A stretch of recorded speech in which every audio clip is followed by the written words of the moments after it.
that's the cupboard pretty much finished. We've got to paint the sides and the bottom, but yeah, the cupboard itself is basically finished. It's been super cheap, as always with everything we do. We did splash out a bit on the top. I think we told you that in a little bit, one of the previous videos. It's solid beech. Originally we were going to use sort of like a melamine, but we saw the beech and we fell in love with it. So, but the rest of the cupboard, the door fronts, basically reclaimed doors. They are sort of solid oak. The door handles were cracked effect ceramic. I think you can buy them in the UK. I think they're 12 for about $18.99. They're just sort of like bronze effect from China. So yeah, super cheap. So yeah, they're next to nothing each. I think we're going to paint it Johnson's Seashell, which is sort of like a taupey grey colour. It changes colour in every light basically, doesn't it, when the sun catches it. So yeah, but yeah, practically done. The first fix electrics are in. There's another socket which is going on the sort of like stub wall we put in. That'll be a dedicated single feed for the microwave oven, which we haven't decided it's going to sit on this countertop or another countertop yet, but there's going to be a dedicated feed going there, just in case we do decide to put it there. But there's probably going to be a food prep area, so we haven't decided, but just in case.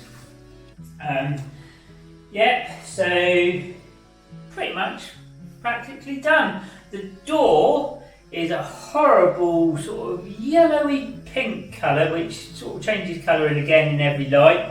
But underneath, it's actually solid mahogany. So if we sand that back, it will actually match the top quite nicely. And again, the door frame is again sort of like a solid oak, which they painted, which is bizarre. But if we sand that back again, which would match the top quite nicely. So if we sand and stain them, yeah, it would actually match in quite nicely with the theme of the kitchen. So jobs for the future, but unfortunately it seems to be some kind of paint from the 1970s, we're guessing. You can take paint stripper we've taken English paint stripper to French paint stripper, did nothing, absolutely nothing, didn't even touch the surface. We took English paint stripper to it and it sort of touched the surface for kind of a little bit, but didn't really do much to it at all. We took hot air guns to it, nothing. That turned the surface slightly browny yellow, nothing. So we took wire brushes to it, that just sort of like took all the hair out of the wire brushes. So we basically took sanders to it for several days on end. What we thought was going to be a 2-day job turned into sort of like a couple of weeks job. And went through so many sanding discs, it was unreal. But yeah, eventually we will get these doors stripped and hopefully they'll look nice eventually. Yeah, they are nice doors. And there originally was some lovely door handles on there. There was some, in some parts of the house there were nice mahogany door handles, and in other parts of the house there were actually cut crystal door handles. But they thought, let's modernise the house, and let's put these really horrid aluminium door handles on, which is some special choice.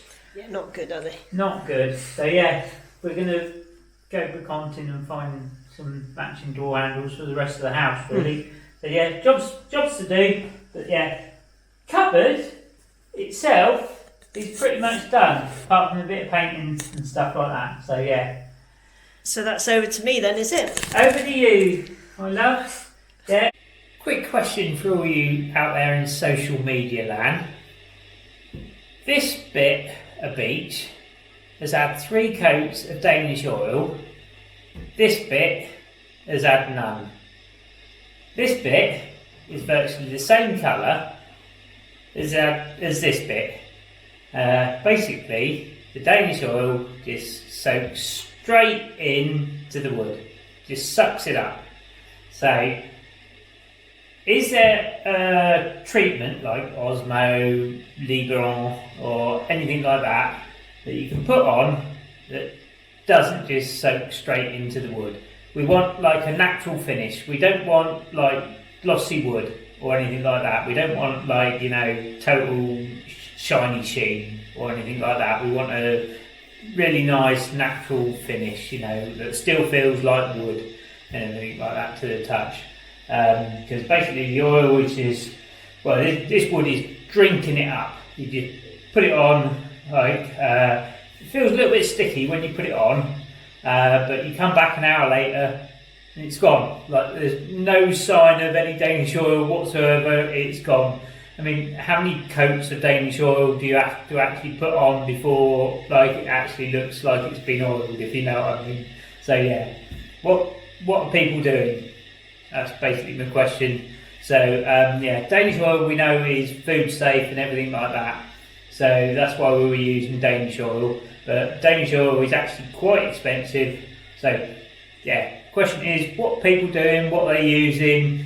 We know Osmo's great, etc., but what Osmo product are people using? What Liberon product are people using, etc. Comments please. And while you're at it, do a bit of the old like and subscribe. We love a bit of that. So yeah, and share on social media if you can. Yeah, so au revoir. Au revoir. We'll see you soon. See you soon.